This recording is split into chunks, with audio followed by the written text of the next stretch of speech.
Brought to you by Penguin Random House Canada. Consider Yourself Kissed by Jessica Stanley. Read by Lydia Leonard.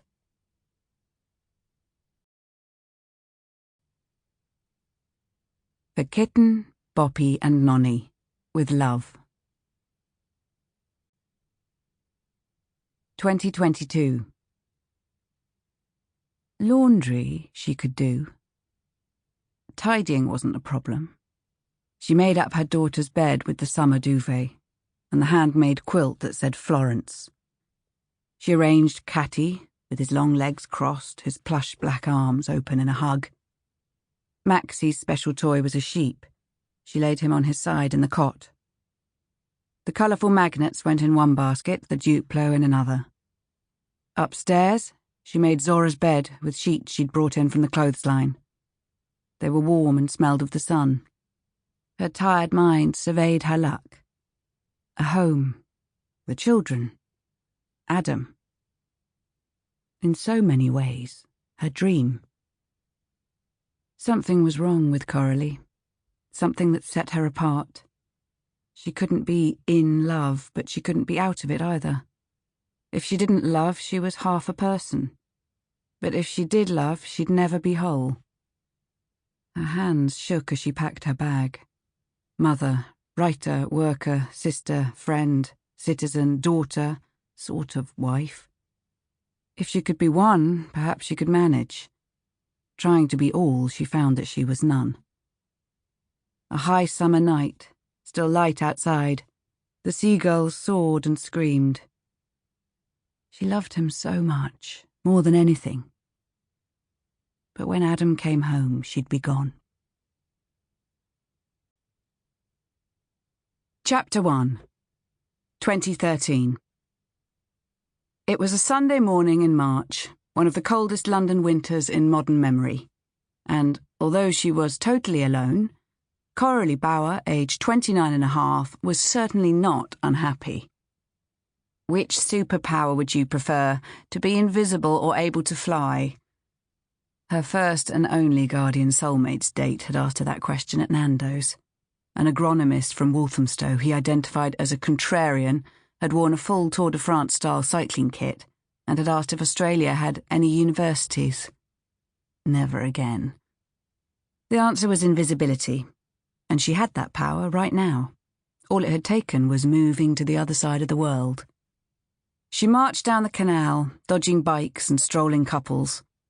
As she reached Victoria Park, she realised she hadn't spoken a word all morning. She cleared her throat a few times to loosen up. In her mind, she rehearsed her order. 1 latte, please. She said it out loud. 1 latte. Was that weird? It was weird. She'd spent the whole weekend writing, books and papers spread out across the flat, and she'd forgotten how to exist in public.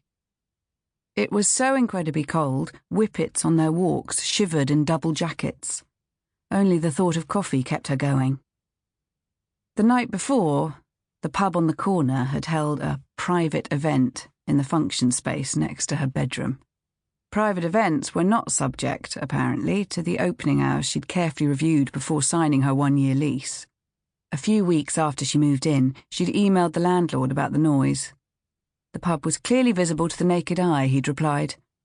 Besides, it had been factored into the rent. The rent was 43% of her take-home pay. She still had 6 months to go. It was far from ideal. It was terrible. But she'd learnt her lesson during the Christmas party season. Better to stay up and keep busy than to lie in bed, failing to sleep, questioning every life choice. By midnight, she'd hung her hand-washing out near the radiator to dry. Her work emails were up to date, replies in drafts for Monday. She'd dealt at last with her brother's scrupulously non-judgmental update from what she supposed she should call home. Don't worry, it's fine. Keep your distance. His polite email seemed to imply, you're totally not wanted or needed. Coralie managed other people's emotions for a living. She didn't welcome having the tables turned on her by Daniel. She'd drafted and deleted several hurt responses before accessing a higher plane. You're doing an amazing job with Mum, she'd replied. I bet she's so glad you're there. Please keep me updated on it all." The truth was she could hardly bear to know. Inside the Pavilion Cafe, every seat was taken, and the warm breath of laughing friends and families had fogged up the windows and even the high glass dome. "One latte, please."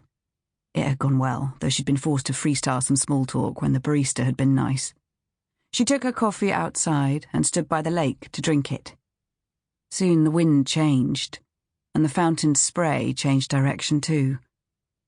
The sun came out for a brief moment. The mist glowed with a streak of rainbow. She slipped her hand in her overcoat pocket for her phone. Images like that on her nascent Instagram had performed an important function by reassuring friends in Australia she was alive. "A rainbow," a man said. "Zora, look, a rainbow." The lake, at least the part next to the cafe, was bordered by a low fence of interlocking cast-iron semicircles. A small girl raced right up and bumped it with her scooter. "A rainbow!" She was so sweet, with bobbed hair, a little fringe, and serious dark eyes and brows. Coralie glanced up to take in the man, enviably warm-looking in his woolen jumper, scarf and coat. To her surprise, he was already studying her, turning on her the full force of his gaze. Did they know each other? But the whole point of Coralie Bower was that, apart from her colleagues at the office, she knew no one in London at all. "Dada! See, the baby ducks!" "I can see them," he sounded amused, and from the direction of his voice it seemed he was still looking at Coralie, even though she'd turned away and drifted off, staring down at, although not seeing, her phone. "Can you get me one, a baby duck?" "I could get you a croissant. Or a pan au raisin, would that do?" "I don't want the duckling to eat," the girl said. The man laughed and picked up her scooter. "Why do you want it, then?" "To love it and take care of it." They were walking off, the man carrying the scooter in one hand, the other hand holding the girls. When Coralie was 5 or 6, her neighbour's cat had kittens. The cat received visitors like a queen in a pile of towels in the laundry. Her babies fanned around her, their eyes closed. If Coralie could have got away with it, she would have stolen one. She'd wanted one of those kittens so badly. She knew exactly where the little girl with the fringe was coming from. Now she studied the ducks, very fluffy and newly hatched. Hatched too soon, surely, in this cold. A sudden yearning filled her too, although the ducks must have been swimming near her for 5 minutes without her even noticing. She was back, suddenly, the girl, leaning on the fence by the lake. Coralie glanced through the windows into the cafe and thought perhaps she saw the man, his head thrown back in a laugh. The wind changed again, and a wall of frigid spray advanced on them from the fountain. She raised her hand to shield her face. When she lowered it, the girl was in the water, face down. Fuck! Was it an emergency? It was an emergency, as in a nightmare. Her throat ached with panic, but she couldn't scream for help. Seconds passed in a horrible flash. Why was the girl so still? Her coat puffed around her like a life jacket.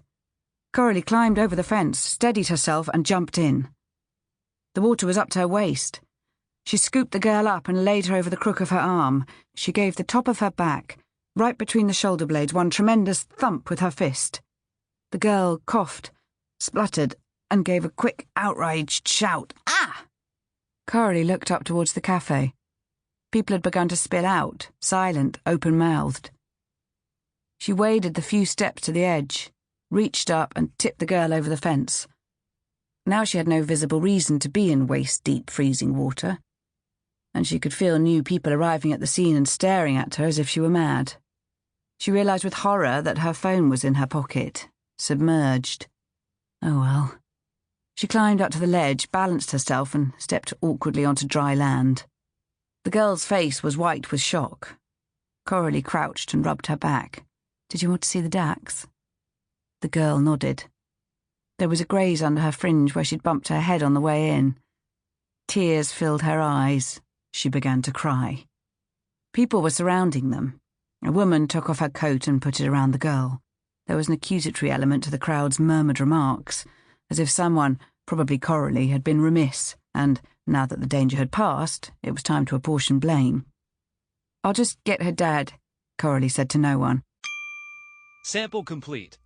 Ready to continue?